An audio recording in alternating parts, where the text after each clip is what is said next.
Alright, welcome back to another Theory Thursday. I am the Theoretical Theorist, and today we are going to have a double dose of theories. This morning we had one about Zelda, and now we're going to do one about Fallout 76. This is an interesting one. It's one I've been kind of working on for a while. So, without further ado, let's get into it. This one is called the Sim Theory.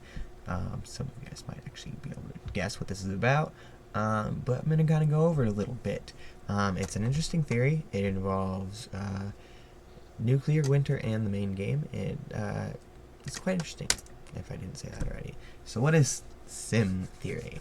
Well, Sim Theory essentially says that nuclear winter plus the game is a simulation.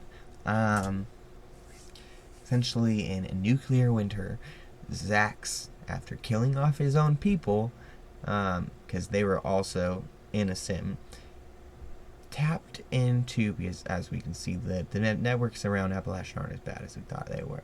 But I also think it's might not even be at the time that we think it is. But anyways, Zax tapped into Vault-76's servers essentially, and then asked for new people, but because he can't, well, say he doesn't have full access to the systems, he can't kill them off in the same way he did his people.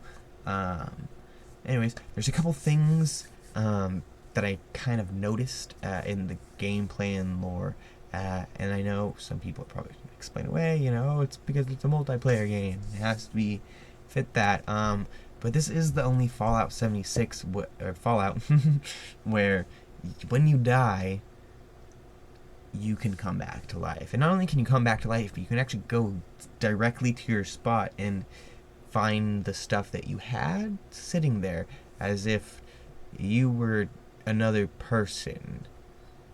And it's kind of weird, because then you can also go back and fight the same people, and I can't really think of a way to explain that way in the lore. And most stuff can be explained away. Zats can be explained in the lore.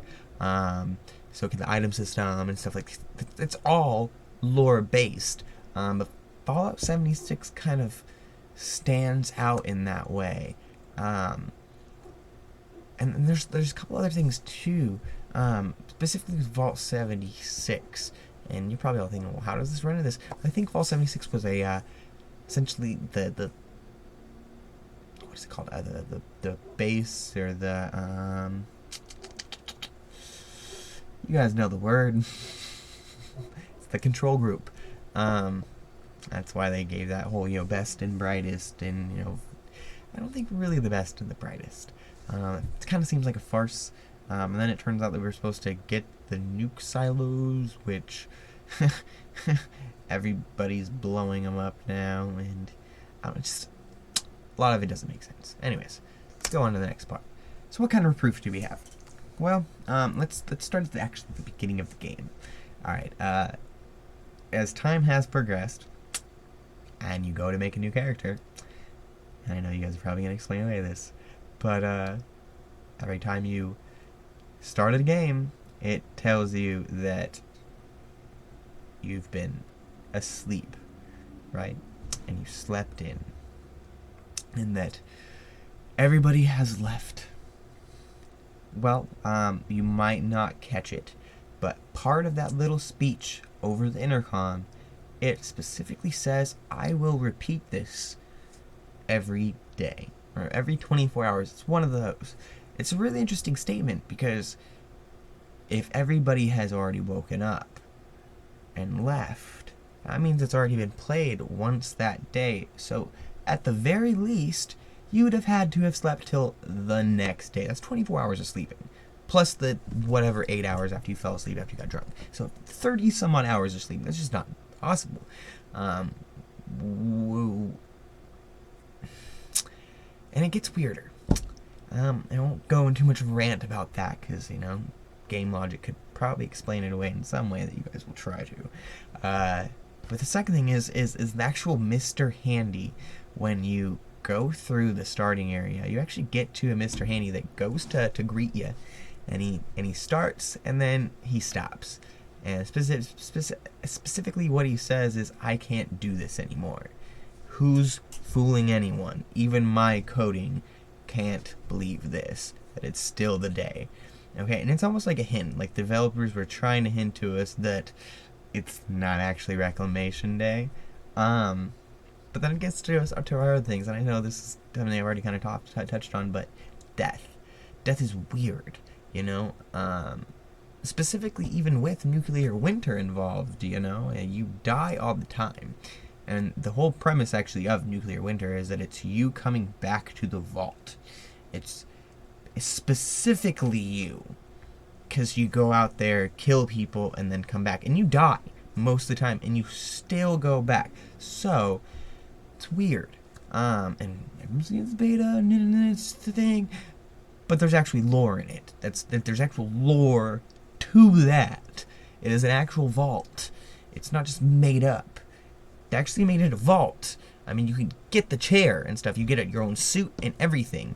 And that's kind of where I'm going with the next part is how could one, say a computer, divvy up all that stuff throughout Appalachia, plus start what is a crazy weird storm that moves only every couple minutes, and then everything goes back to normal every time. It just makes sense. So yeah, no, I honestly think that this is all a simulation. And yeah. Anyways, why would they do this? Well, first of all, let's start with the fact it's Vault Tech. They can do what they want, basically. And we'll get to that again at the end, as you can probably see. Obviously, this will hinder not, but produce a lot of great intel. If you were to, say, to take some people expecting it and make them think that they've already got it, set up the world, you know, because you could easily statistically figure out how the world would be affected through, you know, some sort of supercomputer and simulations, because, again, it's Vault Tech, and then this would be another part of the simulation, you know. They would simulate what would happen up to that point, and then they would put the human element back in. And I think that's also how we can kind of explain the weirdness in the beginning of the games too. Again, it could also be because they need to train people to actually get out there and do it. Hey, maybe we'll actually eventually be vault overlords, because you know there is the college right there, and that's what they do. They train for overlords. And then of course we go back to the reason I already kind of slept, because they can. I mean, it's Vault Tech. I think that they're just doing it because they want to do it, and they think that it's gonna, you know, bring back some valuable information. But will we come to see this to fruition within the game? Honestly, I don't think so. I think there's been so many changes since the beginning, including now the elimination of nuclear winter, that they've kind of started moving away from that storyline as much. But they're going to be bringing expeditions. That should be interesting. We'll see where that goes. I hope that they stick to what they started with this great and interesting mystery. I'd like to see more information about it. I think there's some more things out there that I can get and kind of compile, just for a little bit more proof. Maybe we'll revisit this another day, and like a part 2 of the sim theory. But other than that, let's wrap it up. You know, sim theory is essentially that the entire game of Fallout 76, including nuclear winter, is in sort of simulation. Why exactly Vault 76? Well, because I think they needed to have a control group, and that's why we also find Zax and his cuckoo-ness. And why we get kind of roped in that is because there's a chain and a connection between the two vaults. He's able to access at least the player base. We'll call it a player base. And what will come of it? Probably nothing, honestly. I don't see these aspects really getting pushed too much. I might be wrong. I did think that maybe in one of the updates, one of those dialogues in the beginning of the game unlocked, specifically the one with the robot. It might have been there before. It was the first time I ever noticed it. But at that point in time, I was actually kind of already looking for facts towards proving this right, as well as looking for proving against it, and I haven't really found any much. There's no real proof that this is the real world, and I think that's kind of the point of a simulation. The people playing aren't supposed to know. Anyways, I'm the Theoretical Theorist. This has been another Theory Thursday. You have a great day. Thank you for watching.